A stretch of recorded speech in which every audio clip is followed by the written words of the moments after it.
Pastor Eleazar, você se propôs falar de um tema interessante, curioso, que tem que ver com a cidade, uma cidade norte-americana aí onde você está morando, nos Estados Unidos, né? A cidade de Indiana. E você, inclusive, escreveu um tempo atrás aí um artigo, né, falando dos dois lados da moeda. Explica para a gente um pouquinho, doutor, o que tem que ver com... O que estamos falando aqui tem que ver com Indiana e por que dois lados da moeda? Ótimo.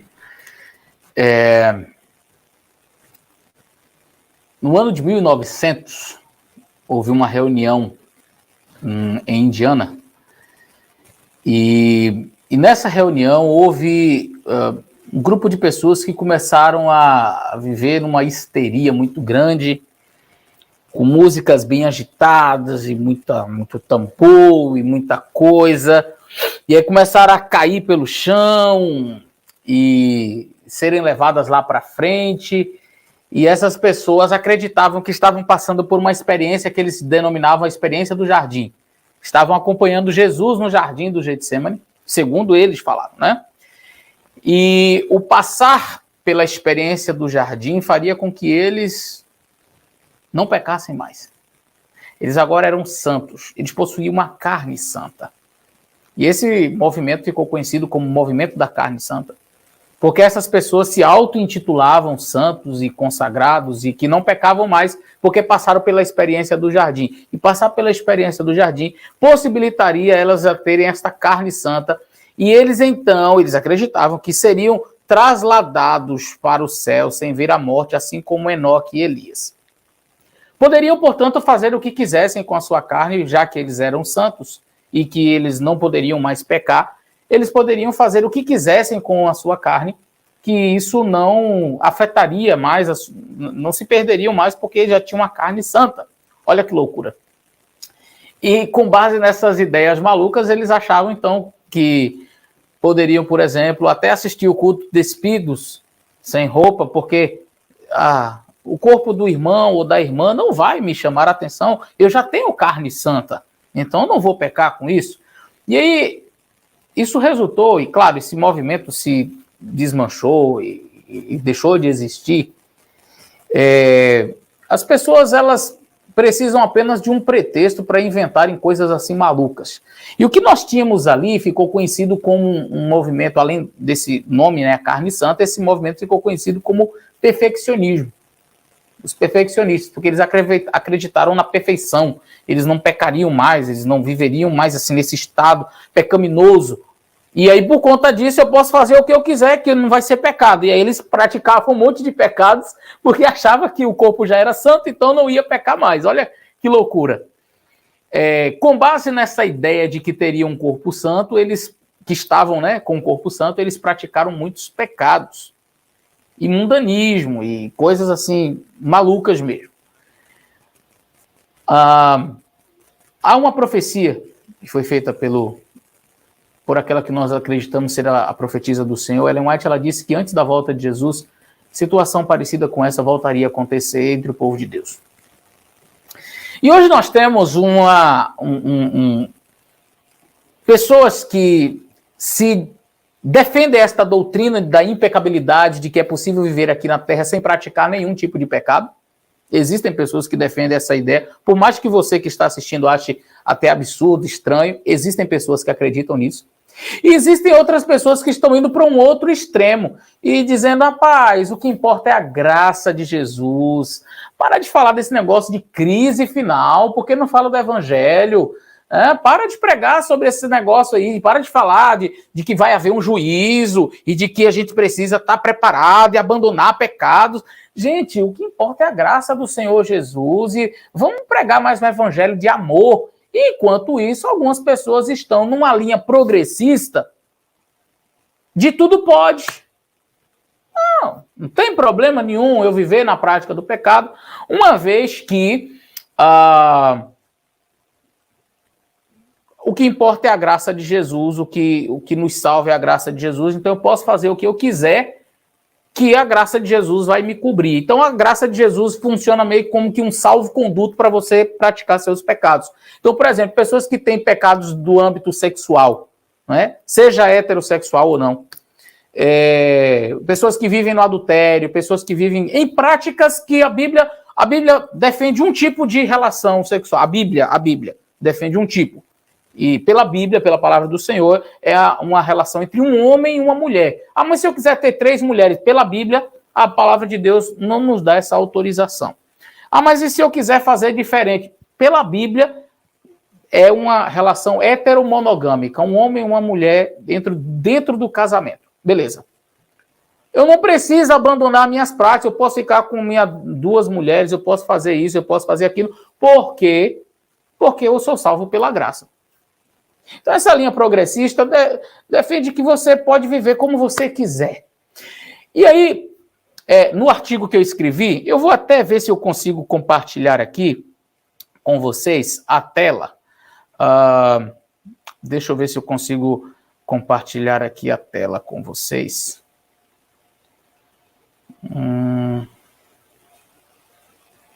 Rapaz, eu até me esqueci como é que eu compartilho. Aqui, compartilhar a tela.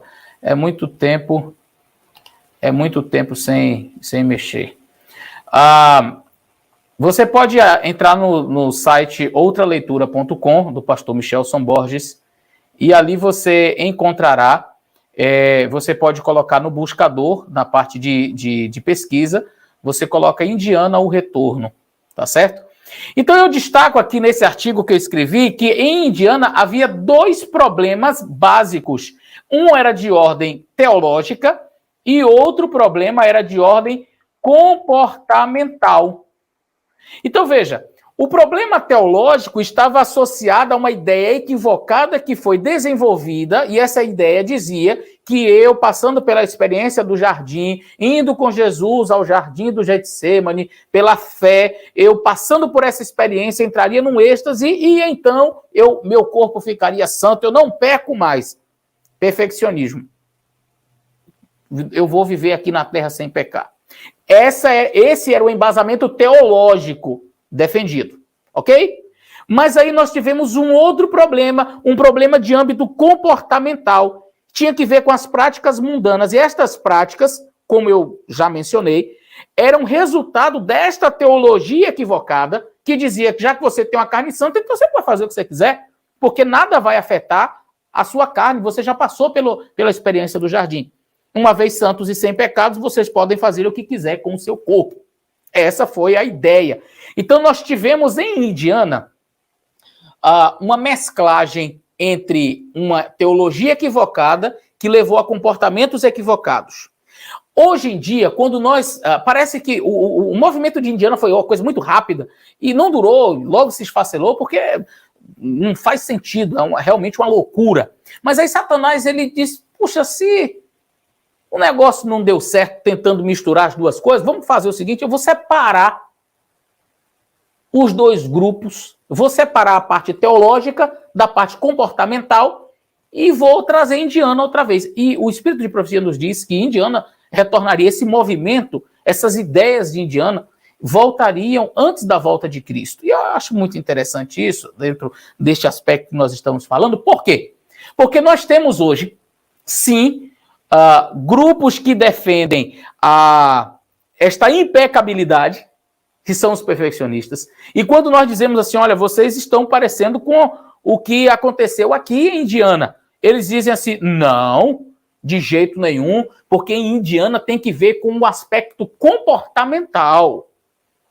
Nós não temos nada a ver com Indiana, não. Aqui é o aspecto comportamental, veja bem, ali nós tínhamos muita bagunça, muita balbúrdia, muita música profana. Então, o assunto de Indiana tem necessariamente que ver com o aspecto comportamental. Aí nós voltamos para esta ala mais progressista, que pode fazer o que quiser, ouvir o que quiser, comer o que quiser, levar a vida como você sabe que a linha progressista tem feito atualmente. E aí, esta linha, eu tenho até um artigo, que eu até, nesse artigo que eu escrevi, eu cito o trecho desse artigo, onde o indivíduo que é progressista diz o seguinte, não tem nada a ver com Indiana, nossas ideias, porque o que acontece em Indiana não tem que ver com comportamento. a repreensão ali foi por conta das ideias teológicas perfeccionistas, de pessoas que se achavam santas. Ali era o problema. E não o que eles estavam cantando ou fazendo, a maneira como eles estavam agindo. Logo, o problema de Indiana não tem que ver com o comportamento, tem que ver com o perfeccionismo, achar-se santo. E aí eu quero dizer uma coisa para você. Não sei se você conseguiu notar, Satanás separou porque lá tinha junto e misturado o aspecto teológico com o aspecto comportamental. Eu queria fazer um desafio para você, dê uma lida nesse artigo que eu escrevi, é muito importante. Esse artigo ficou, não porque eu escrevi não, mas eu achei esse artigo ficou muito interessante, você vai gostar de ler, eu estou dando aqui apenas um resumo. Mas aí, se você observar, o que nós temos hoje é de fato um retorno à Indiana, mas agora os dois grupos que são antagônicos, eles acham que nunca eles estariam juntos e que, sabe, se você conversa com um perfeccionista, com uma pessoa que se acha santa, que é uma pessoa que se acha, sabe, melhor do que os outros, ele já parou de pecar, ele acha que pode viver aqui na Terra assim, dessa forma, e aí você conversa com uma pessoa dessas, ele vai sempre olhar para o outro lado como, estes aqui comem isto, então não vão para o céu, estes aqui vestem isso, não vão para o céu, ouvem isso. Não... Então eles se colocam numa posição de superioridade tão grande, teologicamente, etc., e eles se colocam como antagônicos em tudo ao outro grupo, que olha para o lado de cá, esses legalistas, estes fariseus, eles se acham bons, só que eles não sabem de uma coisa, eles se complementam. Porque eles são duas faces de uma mesma moeda, trazendo de volta a Indiana. Os dois juntos, por mais que achem que estão separados, por mais que achem que estão longe um do outro, eles se complementam. E como eu terminei aqui o meu artigo, eu disse assim, veja, um grupo responsável pela parte teológica e outro responsável pela parte comportamental. São rivais que se completam, antagônicos que se harmonizam, diferentes que se atraem num único objetivo, cumprir a profecia de fazer com que o que houve em Indiana tenha novamente lugar no meio do povo de Deus pouco antes da vinda de Jesus. São antagônicos que se atraem. Estes dois grupos fazem parte de um mesmo cenário. Por mais que eles achem que não, esses dois grupos estão unidos para trazer novamente Indiana. Eles brigam entre eles, uns são progressistas, outros são radicais, perfeccionistas, etc. Sabe o que acontece? Isso traz um prejuízo tão grande para a igreja, queridos, tão grande. Sabe por que eu falo isso? Porque no meio, naqueles que não são adeptos desta visão, de que, eu vou viver aqui, já posso viver aqui na Terra sem pecar, e defende esta ideia teologicamente, perfeccionismo, da carne santa, de ter uma carne santa sem pecado. Os que não concordam com este pensamento são vistos por eles como progressistas, vocês são mundanos. Ao mesmo tempo, este mesmo grupo que está aqui no centro, que não vai também para outro lado, que acha que pode tudo, que vale tudo, e não se afina com as ideias progressistas, são vistas por este outro lado, vocês são tudo legalistas, vocês são todos do mesmo, farinha do mesmo saco. Então, este grupo mais equilibrado, vamos dizer assim, que não quer se afinar com esta postura radicalista, essa postura radical desse grupo perfeccionista que se acha mais santo, mas que também não se alinha com as ideias equivocadas, progressistas que têm invadido a igreja e trazendo o mundanismo para dentro da igreja, este grupo que fica aqui no meio sofre dos dois lados, apanha dos dois lados. E, queridos, é bom sofrer por Cristo, mas tenha certeza de uma coisa, à medida em que a volta de Jesus se aproxima, estes grupos eles vão se afastando cada vez mais. Só que eles não sabem que eles estão, na realidade, se aproximando cada vez mais. Porque é este antagonismo deles que os aproxima. É esta distância deles que os aproxima, como disse, num único objetivo, trazer de volta a Indiana. Onde o que nós tínhamos em Indiana?